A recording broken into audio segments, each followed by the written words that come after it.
you for joining us for this episode of Springdale Today. I'm your host, Mary Jordan. Joining us today are Ozark Media Arts Festival Director Leah Garrett, Walmart AI Product Leader Akanksha Shrivastava, and Har-Ber High School student Elia Schell. We're recording this episode from the Medium, which serves as a hub for the annual Ozark Media Arts Festival. About 600 multimedia production middle, junior, and high school students are participating in the two-day event, the biggest event of its kind in the Midwest, which is so exciting. Thank you guys for being here and telling the story with us today. Yeah, of course. Thank you for having us. Leah, I'm really excited because we're downtown and we're in Springdale. We've kind of taken it over. How are you guys taking intentional steps to kind of connect industry to what we're doing here at the festival? So we have professionally led judges and people that present their workshops too. So we're connecting students with like real life experiences, like on the ground, on-site competitions, and that will be judged later. And then we have workshops, and they're very exciting workshops. Like her workshop is going to be awesome. And so we have like industry-led, she's covering AI and creative style, and then there's some broadcasting, graphic design, like all over the media arts world. We have people coming.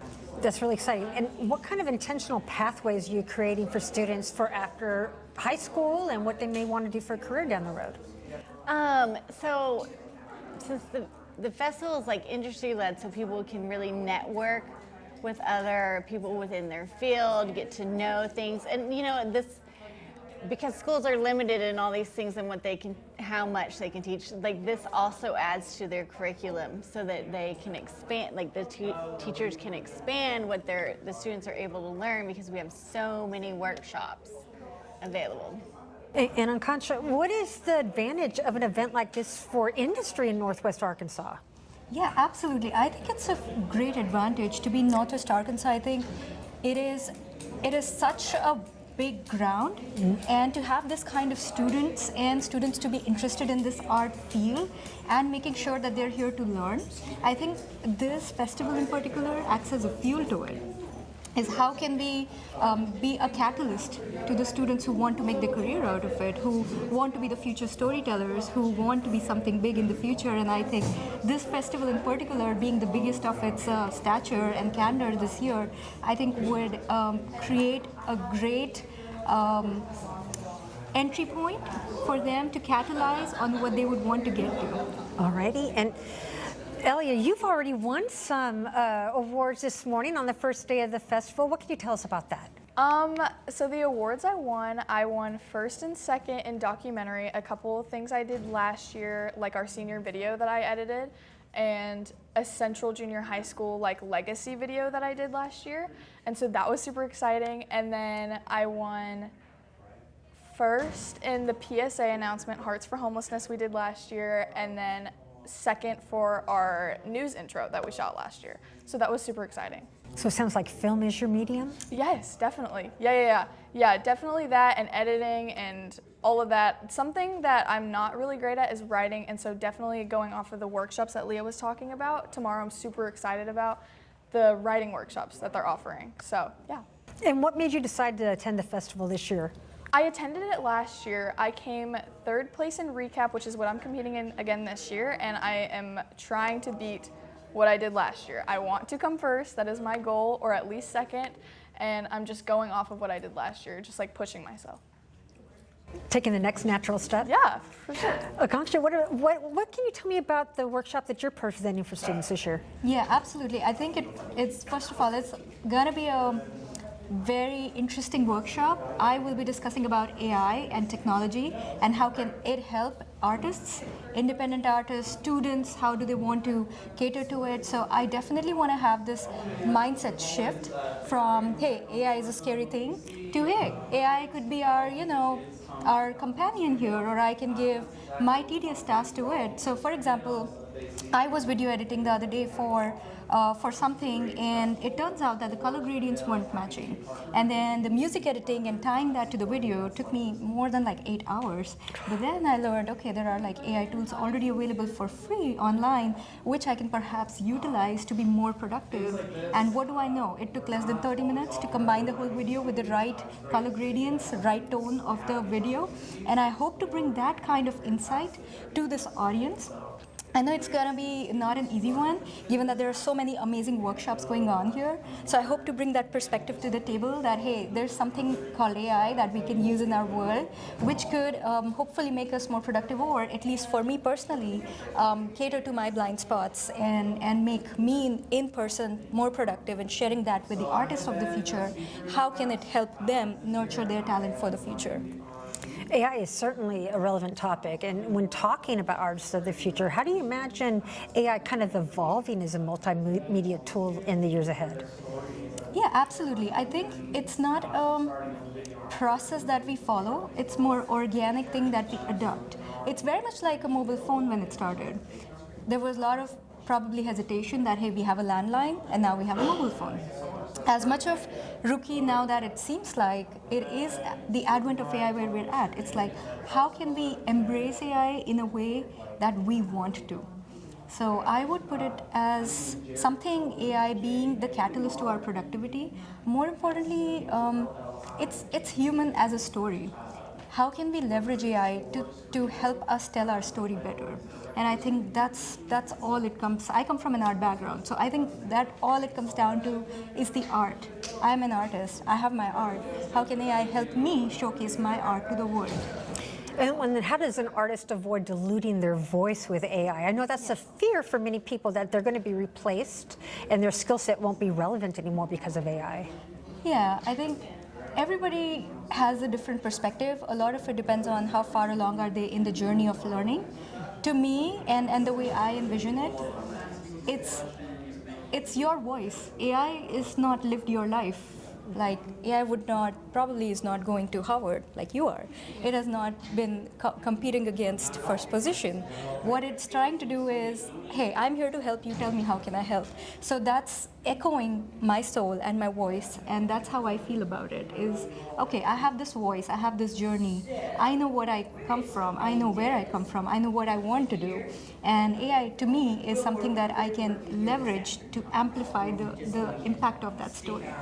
That's really insightful. Thank you for sharing that with us. And when we're talking about impact, Leah, what about the advantage to Northwest Arkansas and the students that are actually attending this event? Into Northwest Arkansas? Yeah, as far as the value of an event of this nature for the region. I mean, it really impacts downtown Springdale, and the students are amongst all the shops and, you know, actually photographing some of them, videoing some of them. They'll be definitely in videos and things like that. Well, it sounds like there's a lot of opportunity at the event. You know, there's an opportunity for students to be creative. There's an opportunity for businesses to be seen and maybe to amplify their voices. There's an opportunity for parents to bring their students in and have an opportunity to participate, because it's not limited to districts, right? No. Even homeschool families can come. So it sounds like this is a great opportunity in every way. Yeah, we have people who've come from Strawberry, Arkansas, which is in Randolph County, I believe.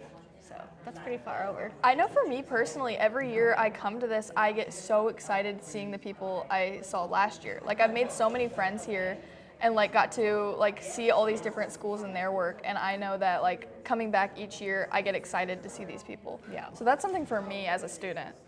You know, a lot of these like film, movie stuff, they're people that have known each other for 30 years and they eventually produce other movies. And like, because, you know, really growing your network of friends in the same medium that you want to work in, or different mediums, it's really, those relationships matter a lot down the road. Are there any success stories from the festival that come to mind, as far as students or teachers, businesses that have told you what they've received from it that was, I mean, I know we have like Alexi, who's actually working, and he was a very active participant in this now. Yes, he is working for the Springdale School District now. And, you know, Explore Springdale, we've worked with them quite a bit. I think Jared has gone through the program, or is very supportive of it anyways. Brian Polari has Polari Media that came through this program.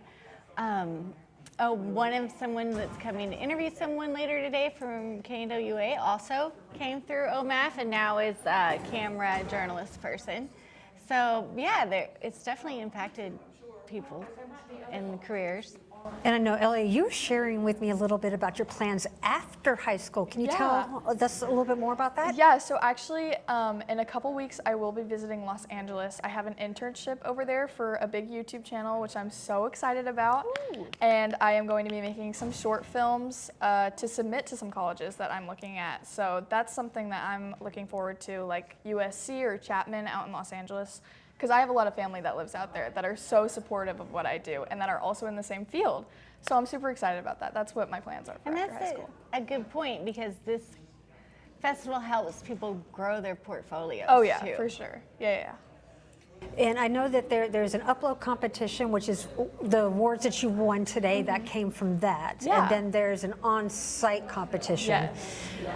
What would you communicate to somebody who might be a little hesitant about putting their creativity out there and having it viewed by the world and judged at an event such as this? It's definitely not easy. For me, I just had to step out of my comfort zone. My teacher submitted my things and said, look, these are really good. You need to submit them. And I was like, I don't know. I don't want to be embarrassed if I don't win. I ended up doing really well. So I would say definitely just step out of your comfort zone. Let your creativity just go out there, because you never know where you're gonna get with it, and it could take you super far. It could bring you to Los Angeles, like where I'm going. It could bring you to OMAF, make so many new friends, all this stuff. So I would definitely say just push yourself and you'll get where you want to go.